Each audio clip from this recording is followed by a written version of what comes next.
Hello everyone, welcome to Nandi. Let's discuss weekly current affairs.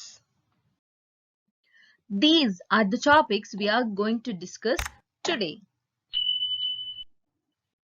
Most controversial అయిన ఒక 3 formulas ని recent గా prime minister Narendra Modi గారు repeal చేయడం జరిగింది. ఆ 3 లాస్ ఏంటి అంటే first law regarding farmers produce trade and commerce promotion and facilitation act. ఈ యాక్ట్ ప్రకారం ఏంటి అంటే ఫార్మర్స్ ప్రొడ్యూస్ ఇంతకు ముందు అగ్రికల్చర్ ప్రొడ్యూస్ మార్కెట్ కమిటీస్ దగ్గర వాళ్ళ యొక్క ప్రొడ్యూస్ ని సెల్ చేసేవాళ్ళు. కానీ ఈ యాక్ట్ ద్వారా ఫార్మర్స్ ప్రొడ్యూస్ ని all over India through digital mechanism అనేది ప్రమోట్ చేస్తూ ఉంటారు. అంటే ఇప్పుడు మనం ఫర్ ఎగ్జాంపుల్ అమెజాన్ నుంచి we are buying any product from anywhere all over the India. Yes, so అలాగే ఫార్మర్స్ ప్రొడ్యూస్ కూడా ఆల్ ఓవర్ ఇండియా ఎక్కడైనా కూడా వాళ్ళు కొనే మెకానిజం ని ప్రమోట్ చేస్తున్నారు. బట్ ఇష్యూ ఏంటి అనంటే it was not guaranteed for minimum support price. Minimum support price ఏంటి అనేది ఇప్పుడు మనం చూద్దాము. First, this is a controversial law, and next controversial law was Farmers Empowerment and Protection Agreement on Price Assurance and Farm Services Act. ఈ act ప్రకారం ఏంటి అంటే farmer కి అండ్ ఇండస్ట్రియలిస్ట్ ఎవరైతే ఉంటారో వాళ్ళకి మధ్యలో ఒక కాంట్రాక్ట్ ఫార్మింగ్ అనేది జరుపుతూ ఉంటారు. So even here the government should give assurance. అంటే ఒకవేళ ఇండస్ట్రియలిస్ట్ వాళ్ళని ఏదైనా మోసం చేయడానికి ట్రై చేసినా ఆర్ ఫార్మర్స్ కి వాళ్ళ లాస్ ఏవైనా అర్థం అవ్వకపోయినా ఆర్ వాళ్ళు ఫార్మర్స్ కాంట్రాక్ట్ నుంచి బయటికి రావాలి అనుకున్న government should give certain assurance in this. So ఆ కాంట్రాక్ట్ ఫార్మింగ్ ప్రొవైడ్ చేయడానికి ఈ లా చేశారు. And next controversial law was essential commodities amendment act 2020. General గా ఎసెన్షియల్ కామోడిటీస్ లిస్ట్ అనేది ఒకటి మెయింటైన్ చేస్తారు. ఫర్ ఎగ్జాంపుల్ కోవిడ్-19 సిచ్యుయేషన్ లో మన ఫేస్ మాస్క్ అండ్ శానిటైజర్ ఇలాంటి కామోడిటీస్ ని ఎసెన్షియల్ కామోడిటీస్ గా సెంట్రల్ గవర్నమెంట్ డిక్లేర్ చేసింది. యాక్చువల్ గా సెంట్రల్ గవర్నమెంట్ కానీ స్టేట్ గవర్నమెంట్ కానీ ఏదైనా ఎసెన్షియల్ కామోడిటీస్ ని డిక్లేర్ చేయొచ్చు. సో డిక్లేర్ చేస్తే ఏమవుతుంది అనంటే the price of these commodities cannot be increased according to the will. అంటే ప్రైస్ అనేది కంట్రోల్ చేయొచ్చు. ఎందుకంటే కోవిడ్-19 సిచ్యుయేషన్స్ లో ఫేస్ మాస్క్ అందరికీ అవైలబుల్లో ఉండాలి, శానిటైజర్ అందరికీ అవైలబుల్లో ఉండాలి అంటే వాటి ప్రైసెస్ కూడా తక్కువగా ఉండాలి. So that is why these commodities are declared as essential commodities. So ఇప్పుడు ఎసెన్షియల్ కామోడిటీస్ యాక్ట్ ప్రకారం ఫార్మర్స్ ప్రొడ్యూస్ చేసే కొన్ని products like cereals, pulses, oil seeds కావచ్చు, ఆనియన్ అండ్ పొటాటో ఈ list of essential commodities list లో నుంచి తీసేయడం జరిగింది. తీసేస్తే ఏమవుతుంది, వీటి కాస్ట్ అనేది కంటిన్యూస్ గా ఇంక్రీజ్ అయ్యే అవకాశం ఉంది. It may lead to inflation and even farmers produce చేసిన కమోడిటీస్ హై కాస్ట్ లో ఉంటే మార్కెట్ లో ఎక్కువగా కొనడానికి ఇష్టపడరు. So like the perishable goods అయితే అవి త్వరగా పాడైపోతూ ఉంటాయి. So all these are the problems of farmers. So ఈ 3 కాంట్రవర్షియల్ ఫార్మ్ లాస్ ని ప్రైమ్ మినిస్టర్ నరేంద్ర మోడీ గారు రిపీల్ చేయడం జరిగింది. కాకపోతే ఇక్కడ ప్రాబ్లం ఏంటి అనంటే ఈవెన్ ఇవి ఫార్మ్ లాస్ ఇంట్రడ్యూస్ చేసేటప్పుడు కూడా ఫార్మర్స్ యొక్క కన్సర్న్స్ ని తీసుకొని ఇంట్రడ్యూస్ చేయలేదు. అండ్ ఈవెన్ రిపీల్ చేసేటప్పుడు కూడా పార్లమెంట్ లో డిబేట్స్ అండ్ డిస్కషన్స్ ప్రాపర్ గా జరగలేదు. So that was also one more controversial issue regarding introduction and also repealing of these 3 laws. So here comes the topic minimum support price. Minimum support price అనేది the rate at which the government buys the grains from the farmers. ఇందాకే చెప్పాను కదండి, agriculture produce market committees లో farmers వాళ్ళ యొక్క produce ని cell చేస్తారు government కి అని. ఆ మినిమం ప్రైస్ వాళ్ళు ఏది పే చేస్తారో that was called as minimum support price. ఇది యాక్చువల్ గా క్రాపింగ్ సీజన్ కి ముందే అనౌన్స్ చేస్తారు. సో క్రాపింగ్ సీజన్ లో మరి అన్ని క్రాప్స్ కి అనౌన్స్ చేస్తారా అంటే నో అండి, only for 23 crops this minimum support price will be announced by the central government. And A seasons లో అనౌన్స్ చేస్తారు అంటే ఖరీఫ్ సీజన్ కి అండ్ రబీ సీజన్ కి 2 సీజన్స్ కి మాత్రమే అనౌన్స్ చేస్తారు. జనరల్ గా ఇండియాలో క్రాపింగ్ సీజన్స్ ఎన్ని ఉంటాయండి? 3 ఉంటాయి. జాయద్ కూడా ఉంది, కానీ జాయద్ క్రాపింగ్ సీజన్ కి మినిమం సపోర్ట్ ప్రైస్ అనౌన్స్ చేయరు. This is the most important prelims fact to be remembered. And this is also one more prelims fact. అన్ని క్రాప్స్ కి కాదండి, ఓన్లీ 23 క్రాప్స్ కి మాత్రమే అనౌన్స్ చేస్తారు. You can see here Kharif season లో like almost 14 crops కి, 6 Rabi crops కి and 2 other commercial crops కి. ఈ 23 క్రాప్స్ లో కూడా 22 mandated crops and 1 is for sugar cane అండి. షుగర్ కేన్ ఇచ్చే క్రాప్ మినిమం సపోర్ట్ ప్రైస్ అని అనము, ఫేర్ అండ్ రెమ్యూనరేటివ్ ప్రైస్ అని అంటాము. So this is for sugar cane and other 22 crops will be announced for MSPs. And how this minimum support price is calculated అంటే ఏదైతే farmers produce చేయడానికి డబ్బులు use చేస్తాడో దానికి 1.5 the times the cost of production should be the minimum support price. ఇది union budget 2018-19 లో కూడా announce చేయడం జరిగింది. As I said, this minimum support price will be announced twice in a year. One is Kharif season and the second time is in Rabi season. And ఇది ఎవరు recommend చేస్తారు అంటే ఒక statutory body recommend చేస్తుందండి. That statutory body is called as Commission for Agriculture Costs and Prices. CACP will recommend the MSP. కానీ final decision అనేది cabinet committee on economic affairs మధ్యలో ఉంటుంది. The union government, this body takes the final decision on the level of minimum support prices. Last week current affairs లో మనం Pratham organization ఇచ్చే report గురించి తెలుసుకున్నాం, annual status of education report అని. But this week once again this Pratham organization is in news because it was awarded with Indira Gandhi peace prize. So let's know certain information about the Pratham organization and also about this prize. Pratham organization ఒక civil society organization. India and also across the world under privilege children ఎవరైతే ఉంటారో వాళ్ళకి quality of education provide చేయాలి అనే ఒక main aim తోని ఈ organisation ని 1995లో ముంబైలో ఎస్టాబ్లిష్ చేశారు. ఎవరు? By doctor Madhav Chavan and miss Farida Lambay. They have started this work at Mumbai. And initial stages లో వాళ్ళు ప్రీ స్కూల్స్ ని ఎస్టాబ్లిష్ చేశారు. Those are called as balwadis in Mumbai అండి. ఎందుకు అనంటే ఎవరైతే చదువుతున్న పిల్లలు ఉంటారో వాళ్ళకంటే వాళ్ళ గ్రేడ్ లెవెల్, అంటే ఫర్ ఎగ్జాంపుల్ 8th క్లాస్ పిల్లల్ని తీసుకుందాం, వాళ్ళ సబ్జెక్ట్స్ వాళ్ళకి ఏమీ అర్థం అవ్వవు అండ్ చదవలేరు ఆర్ అర్థమెటిక్ చేయలేరు. And even lower classes like 7th and 6th classes work ఇంతకు ముందు చదువుకున్నవి పాస్ అయినవి కూడా వాళ్ళు కరెక్ట్ గా చేయకపోవడం is called as the students are lagging behind their grade level curriculum. అలాంటి వాళ్ళకి ప్రీ స్కూల్స్ ఎస్టాబ్లిష్ చేసి వాళ్ళ ఎడ్యుకేషనల్ లెవెల్ని ఇంప్రూవ్ చేసి క్వాలిటీ ఆఫ్ ఎడ్యుకేషన్ని ప్రమోట్ చేయాలి అని ఈ ప్రథమ్ ఆర్గనైజేషన్ని 1995లో ఎస్టాబ్లిష్ చేయడం జరిగింది. So this is all about the Pratham organization. But Indira Gandhi peace prize కి ఇంకో నేమ్ కూడా ఉంది, Indira Gandhi prize for peace, disarmament and development. ఇది గవర్నమెంట్ ఇవ్వదండి. It was given annually by Indira Gandhi Memorial Trust and it will be given to both individuals and also organizations.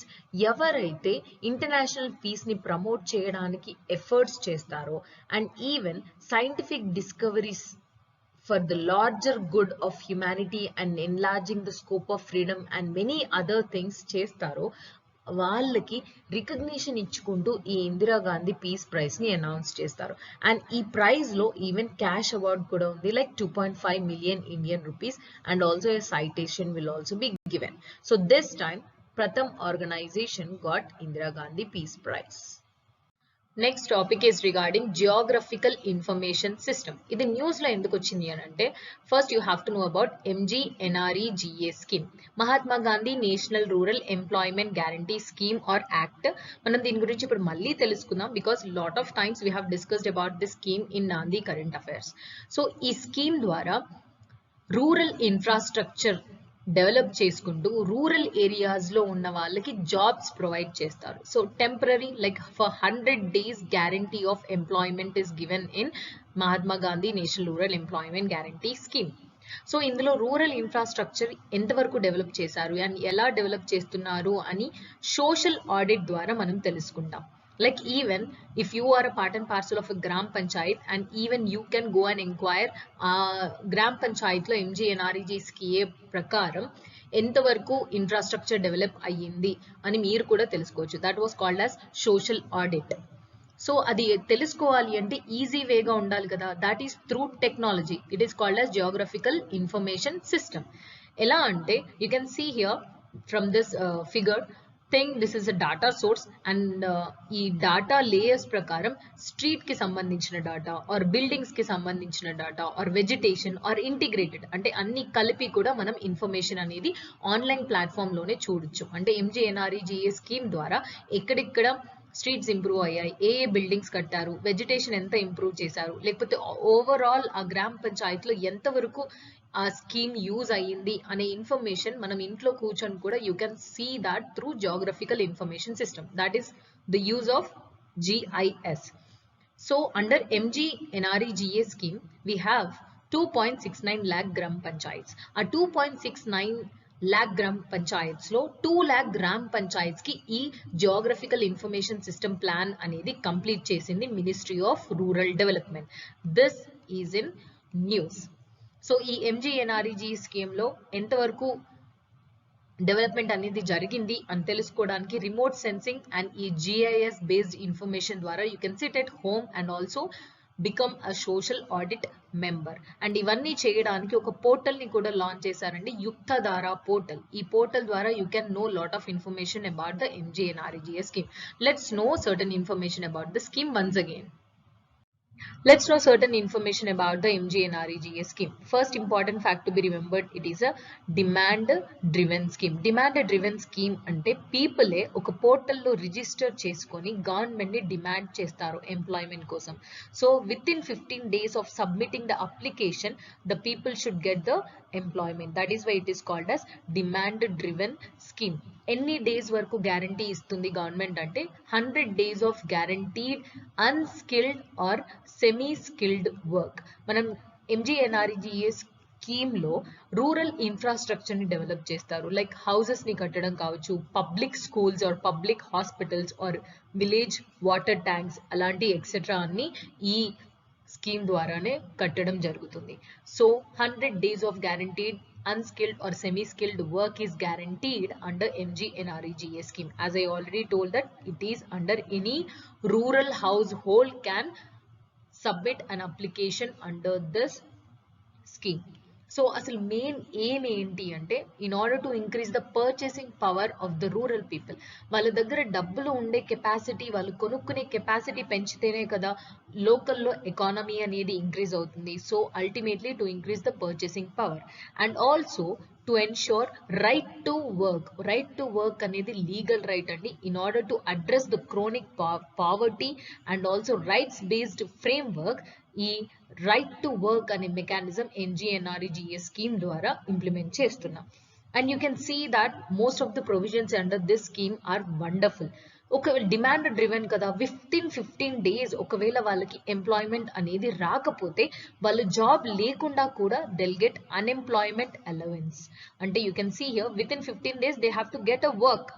ఆ work అనేది రాకపోతే ఆ గవర్నమెంట్ వాళ్ళకి అన్ఎంప్లాయ్మెంట్ అలవెన్స్ కూడా pay చేస్తుంది. It is very very important fact to be remembered. And ఆ employment అనేది వాళ్ళ గ్రామ పంచాయతీకి within radius of 5 kilometers లోపలనే రావాలి. ఫర్ ఎగ్జాంపుల్ వాళ్ళ గ్రామ పంచాయతీ ఇక్కడ ఉంటే with in 5 kilometers of radius ఈ సర్కిల్లోనే వాళ్ళకి ఎంప్లాయ్మెంట్ అనేది రావాలి. ఒకవేళ ఫర్ ఎగ్జాంపుల్ 5 kilometers కంటే ఎక్కువ రేడియస్ లో వాళ్ళకి ఏదైనా జాబ్ under this MGNREGA వస్తే extra wages will be paid for this moment. అంటే బయటకి వెళ్ళి వర్క్ చేస్తున్నారు విత్ ఇన్ 5 kilometers కంటే అని అంటే వాళ్ళకి ఎక్స్ట్రా వేజెస్ కూడా పే చేస్తారు. అండ్ వాళ్ళకి వచ్చే వేజెస్, డైలీ వేజెస్ ఏవైతే ఉంటాయో వాళ్ళు పని చేసిన తర్వాత with in 15 days of work done should be paid to them. And even ఆ వేజెస్ కూడా మినిమం వేజెస్ యాక్ట్ 1948 ప్రకారం ఆ మినిమం వేజెస్ పే చేస్తూ ఉంటారు. And even one more important thing is 1/3 beneficiaries of this MGNREGA scheme should be women. This is also gender parity issue. And social audit in MGNREGA scheme is mandatory. ఇందాకే మనం social audit గురించి నేర్చుకున్నాం కదా, that how the geographical information system is used in order to ensure social audit of MGNREGA scheme. So this scheme comes under Ministry of Rural Development, as we already know it. These are certain important things you have to know about this scheme. The next topic is regarding gallantry awards.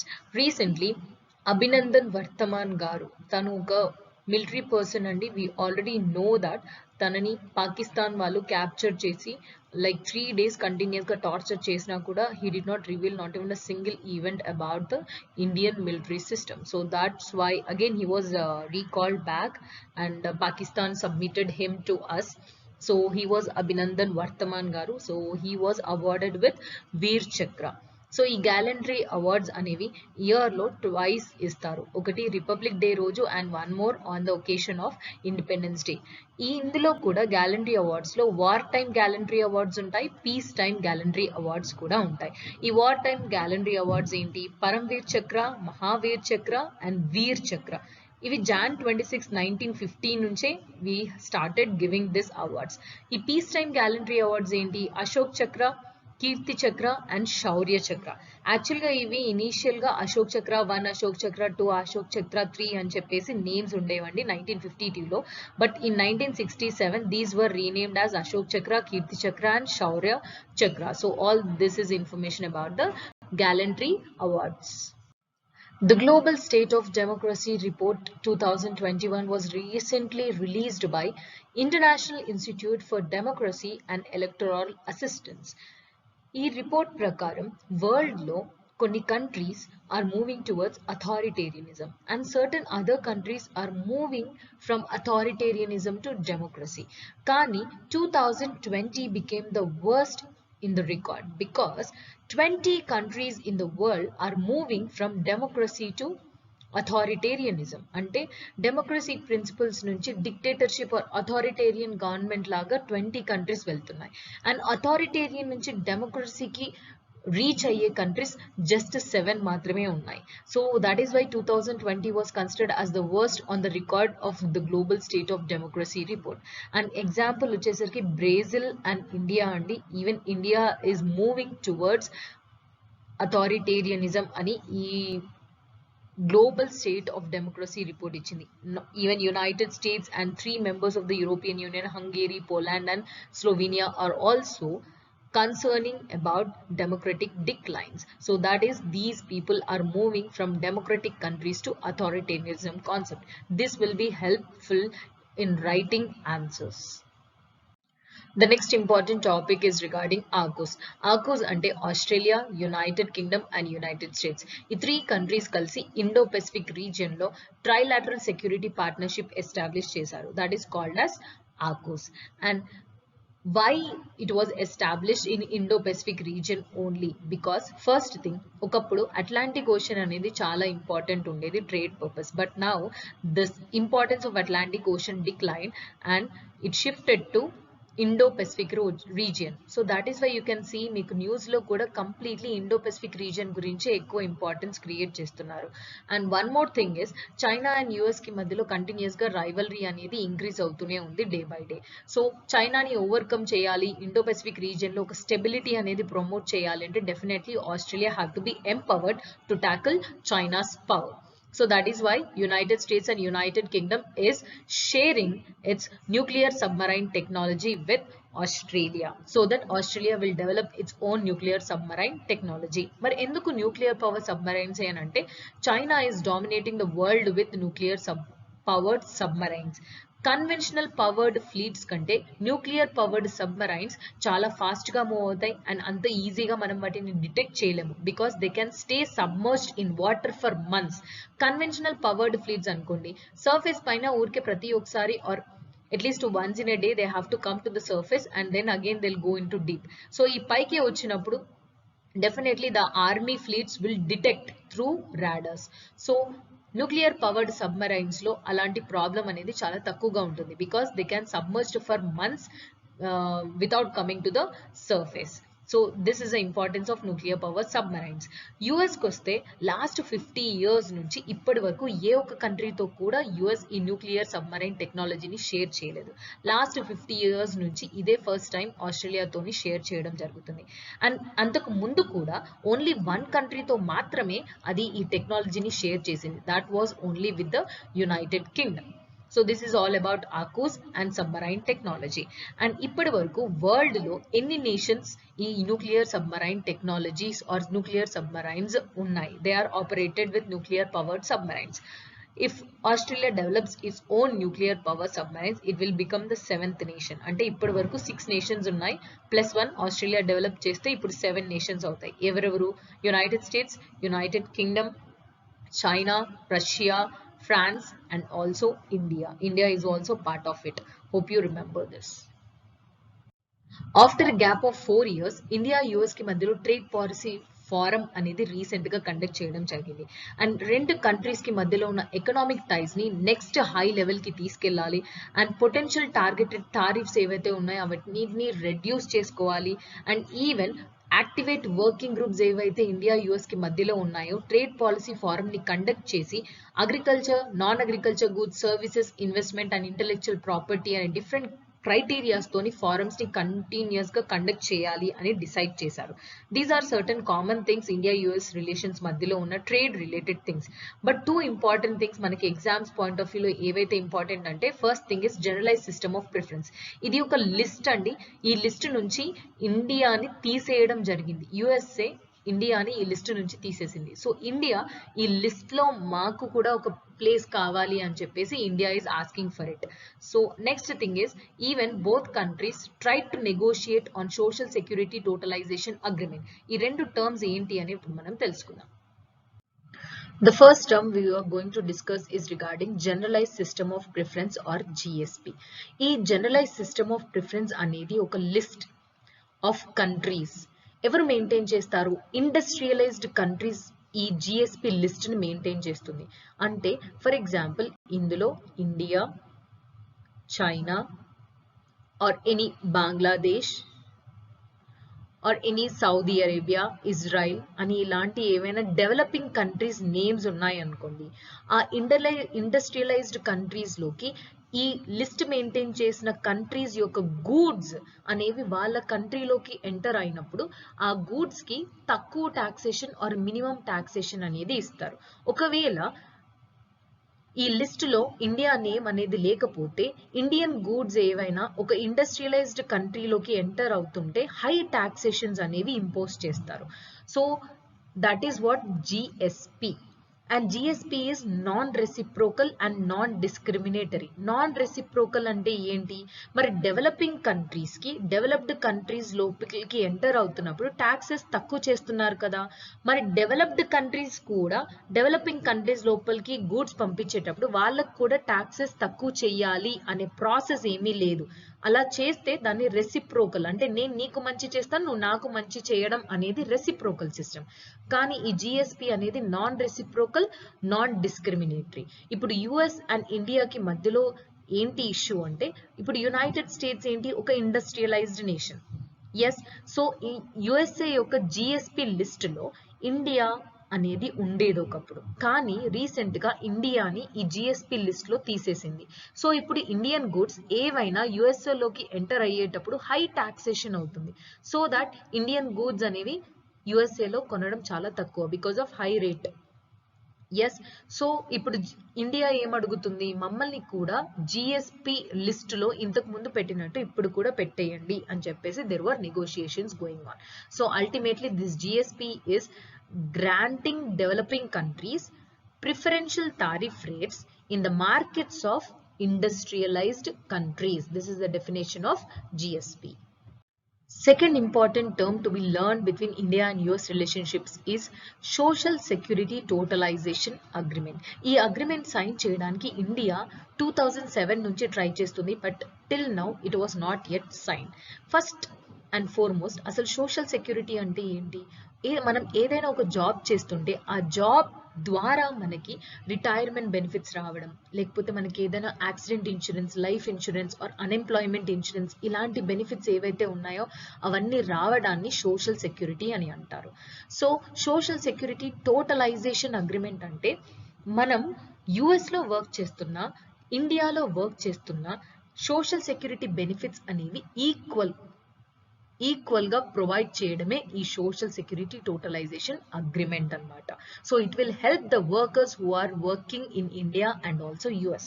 For example equal treatment అంటే ఇప్పుడు ఏ అనే ఒక employee US లో work చేస్తుంటే తనకి maternity benefit, child care benefits or retirement benefits ఉన్నాయి తన job లో. సో అప్ టు 20 years తను US లో వర్క్ చేశాడు. 20 years తర్వాత the person was shifted to India.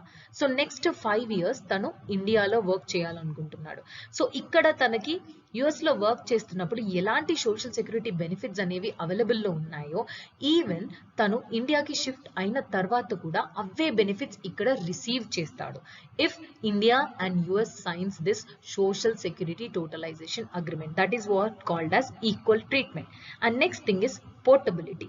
ఇప్పుడు సోషల్ సెక్యూరిటీ మనకి ఇప్పుడు మనం పోతే మనం బెనిఫిషరీస్ ని యాడ్ చేస్తాం, నా తర్వాత నా పిల్లలకి ఆర్ నా స్పౌస్ కి or so and so friends కి అని చెప్పేసి.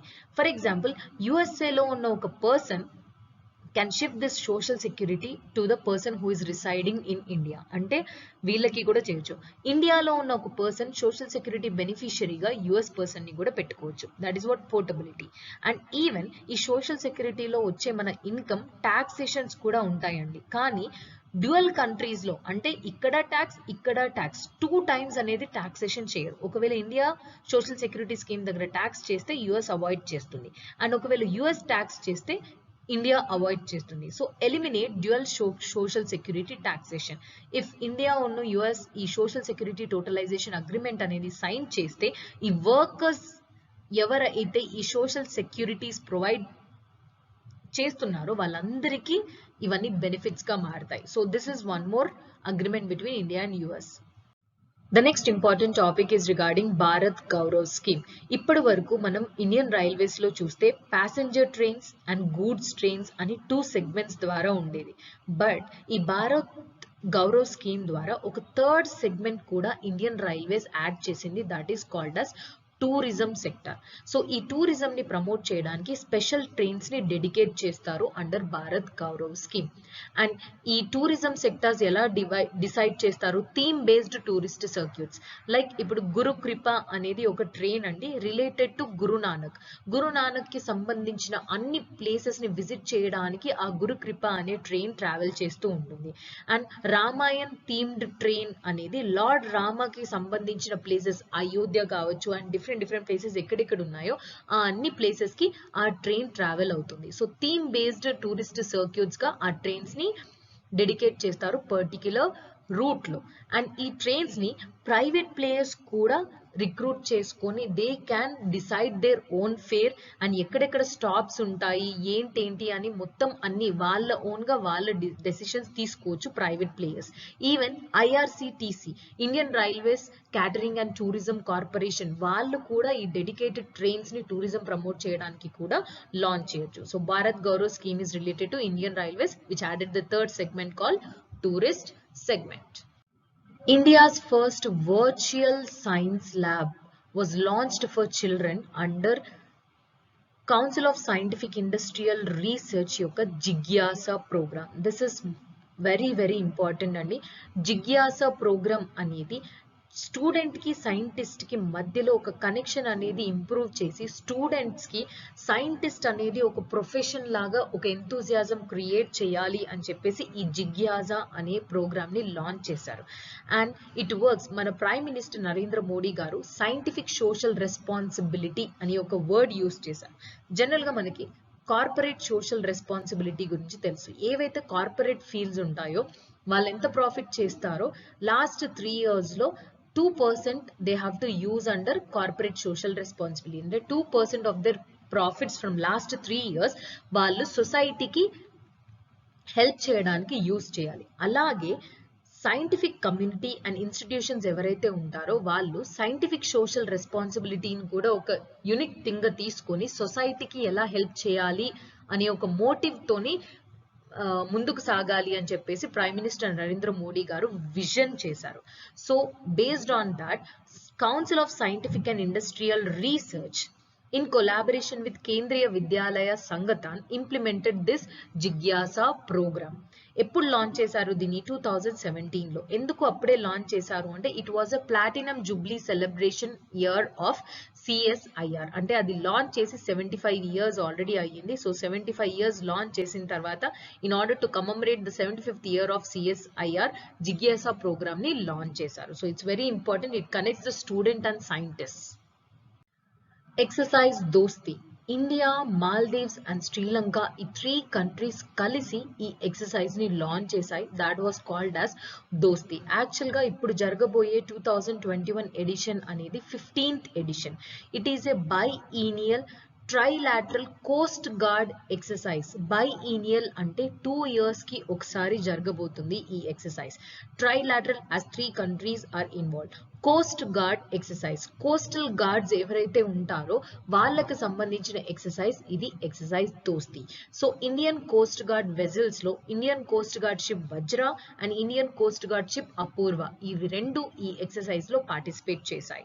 What is the main aim of this exercise అంటే ఈ 3 కంట్రీస్ కి మధ్యలో ఫ్రెండ్షిప్ ని ఎన్హాన్స్ చేయాలి అండ్ మ్యూచువల్ ఆపరేషన్ కెపబిలిటీని ఇంకా ఎన్హాన్స్ చేయాలి, interoperability and build cooperation between the coast guards. ఇప్పుడు ఫర్ ఎగ్జాంపుల్ ఏదైనా ఒక ఆయిల్ షిప్ అనేది కొలాబ్స్ అయిపోయి ఆయిల్ అంతా స్పిల్ ఓవర్ అయిపోయింది అంటే like it spreaded all over the ocean. So definitely ఒకే కంట్రీ దాన్ని ట్యాకిల్ చేయడం కష్టం. So it will take the help of India, Maldives and Sri Lanka 3 countries కలిసి ఆయిల్ స్పిల్ ఓవర్ ప్రాబ్లమ్ ని ఓవర్కమ్ చేశాయి. This is just an example friends how this exercise దోస్తీ will be training themselves among mutual cooperation అనేది. So in order to promote this exercise దోస్తీ was launch. ఇది actual గా 1991 లో launch చేశారు. ఒకప్పుడు ఇది bilateral India and Maldives Coast guards మధ్యలోనే జరిగేది. From 2012 that is Sri Lanka join అయిన తర్వాత ఇది ట్రైలాటరల్ కోస్టల్ గార్డ్ ఎక్సర్సైజ్ గా మారింది. And one more important thing, most important thing ఏంటి అంటే 2021 లో ఈ ఎక్సర్సైజ్ దోస్తీ లాంచ్ చేసి 30 years అవుతుంది. సో డెఫినెట్లీ 30 years అంటే next time you can expect any question about the exercise Dosti in any competitive exam. The next important topic is regarding multi-dimensional poverty index. First fact మనం తెలుసుకోవాల్సింది అసలు ఈ report ని ఎవరు launch చేశారు. That is by Niti Aayog. This is the first fact to be remembered.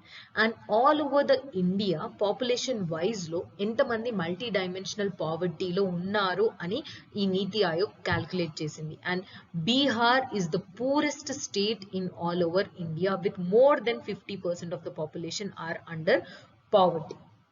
Bihar తర్వాత Jharkhand, Uttar Pradesh, Madhya Pradesh and Meghalaya. And least level అంటే తక్కువ పావర్టీ లెవెల్ ఉంది Kerala. It means that it is not much poor. And next is Puducherry, Lakshadweep, Goa and Sikkim.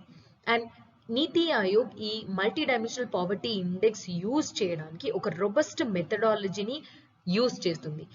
అది ఏవేవి అంటే Oxford poverty and human development initiative వాళ్ళు కూడా poverty index global లెవెల్లో రిలీజ్ చేస్తారు ఫ్రెండ్స్. సో వాళ్ళు యూజ్ చేసే methodology and United Nations development programme use చేసే మెథడాలజీని రెండు కలిపి నీతి ఆయోగ్ ఈ మల్టీ డైమెన్షనల్ పావర్టీ ఇండెక్స్ ని లాంచ్ చేస్తుంది. We already know that November 26, 2021 is also celebrated as constitution day. India యొక్క కాన్స్టిట్యూషన్ డే గా సెలబ్రేట్ చేసుకుంటున్నాము. So celebrate constitution, let us read the preamble. Preamble is also very very important. మనకి already UPSC mains లో adjectives of the preamble గురించి question అడిగారు. అంటే socialistic, democratic, republic ఇవైతే ఏవైనా ఉన్నాయో వాటన్నిటి గురించి డిస్క్రైబ్ చేయమని. So coming to the constitution day, ఎందుకు మనం నవంబర్ 26, 1949 ని కాన్స్టిట్యూషన్ డే గా సెలబ్రేట్ చేసుకుంటాము అంటే ఆ రోజు మన కాన్స్టిట్యూషన్ ని మనం అడాప్ట్ చేసుకున్నాం.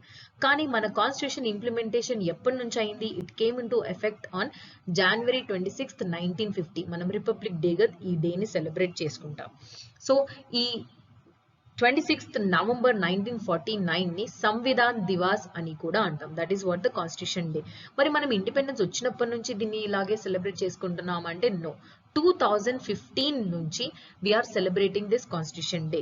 It was announced by Ministry of Social Justice and Empowerment in 2015 as a constitutional day in order to promote the constitutional values among the citizens.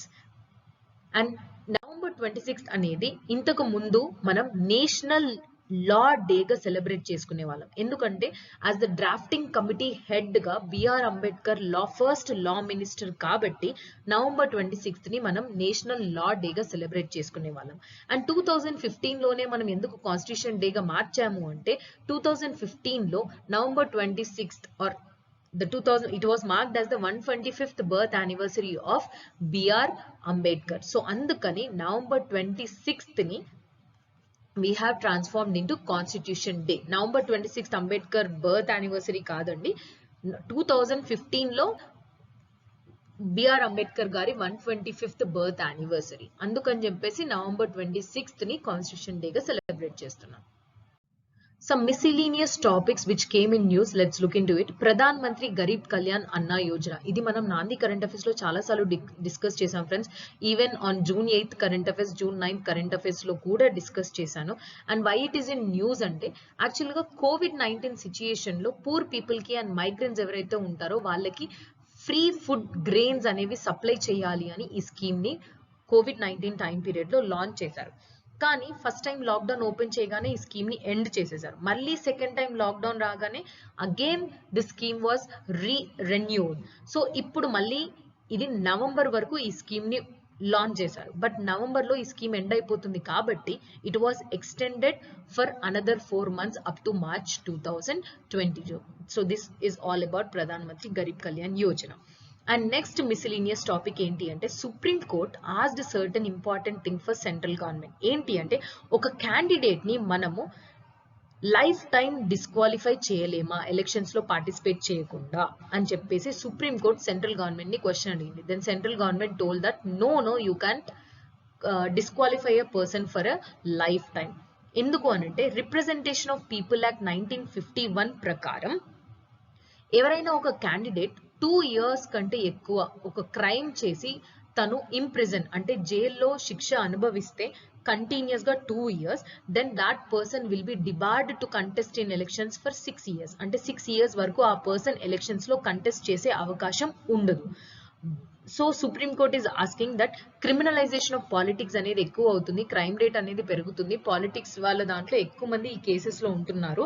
So మనం లైఫ్ టైం వాళ్ళని డిస్క్వాలిఫై చేస్తే maybe criminalization of politics అనేది తక్కువ అవుతాయి ఏమో అని చెప్పేసి central government ని ఈ క్వశ్చన్ అడగడం జరిగింది. So centre is telling that no you should not disqualify the persons for life time. And next important topic is regarding Colombo Port East Container Terminal. ఇది శ్రీలంకలో ఉన్న పోర్ట్ అండి. యాక్చువల్ గా ఈ పోర్ట్ ని శ్రీలంక, ఇండియా అండ్ జపాన్ కలిసి ఒక agreement ప్రకారం డెవలప్ చేద్దామని డిసైడ్ అవుతారు. కానీ సడన్లీ శ్రీలంకలో అంతకు ముందు సిరిసేన విక్రమసింఘే గవర్నమెంట్ ఉండేది that have signed agreement with new Delhi to develop this terminal. కానీ నెక్స్ట్ ఎలక్షన్స్ లో రాజపక్ష అడ్మినిస్ట్రేషన్ వస్తుంది. సో రాజపక్ష అడ్మినిస్ట్రేషన్ ఇమీడియట్ గా ఈ అగ్రిమెంట్ ని స్క్రాప్ చేసేసి ఈ పోర్ట్ ని డెవలప్ చేసే రైట్ చైనాకి ఇస్తుంది. ఆల్రెడీ ఫస్ట్ ఫేజ్ డెవలప్మెంట్ అయిపోయిందండి. Now it is the second phase is being developed. So that is why it is in news. And next important topic is regarding Mysore Declaration. ఈ Mysore declaration అనేది ఒక consultative work shop జరిగింది. ఆ work shop పేరేంటి? National consultative work shop on citizen charter and delivery of services by panchayats. So Panchayat systems లో delivery of services ఇంకా innovative గా జరగాలి అని చెప్పేసి ఒక 16 states కలిసి ఈ అగ్రిమెంట్ ని సైన్ చేశాయి. That agreement is called as Mysore Declaration. Panchayats లో ఏవైతే common minimum service delivery services ఉంటాయో అవి యూజ్ చేసుకొని ప్రోగ్రామ్స్ అండ్ స్కీమ్స్ ని ఇంకా ఎక్కువగా ఆర్ ఎన్హాన్స్ చేసి డెవలప్ చేసి ఇంప్లిమెంట్ చేసి సర్వీస్ డెలివరీని ఎన్హాన్స్ చేయాలి అనేది ఈ Mysore declaration. Common service centres అని అంటే పంచాయత్స్ లో లైక్ కామన్ సర్వీస్ పాయింట్స్ ఉంటాయి వేర్ మనం ఒక మామూలుగా like computer system and everything the persons will be there. Panchayat లో ఉన్న యూత్ పీపులే ఒక కామన్ కెఫే సిస్టమ్ లాగా మెయింటైన్ చేస్తారు. So that Aadhaar registration or online telecommunication, telemedicine ఇలాంటి ఏవి కావాలన్నా కూడా వాళ్ళు ఈ కామన్ సర్వీస్ పాయింట్స్ కి వెళ్ళి వాళ్ళ వర్క్ ని కంప్లీట్ చేసుకుంటారు. సో సర్వీస్ డెలివరీ అనేది ప్రాపర్ గా జరగాలి అని అంటే you have to use this common minimum service delivery points by the panchayats అనేది ఈ మైసూర్ డిక్లరేషన్.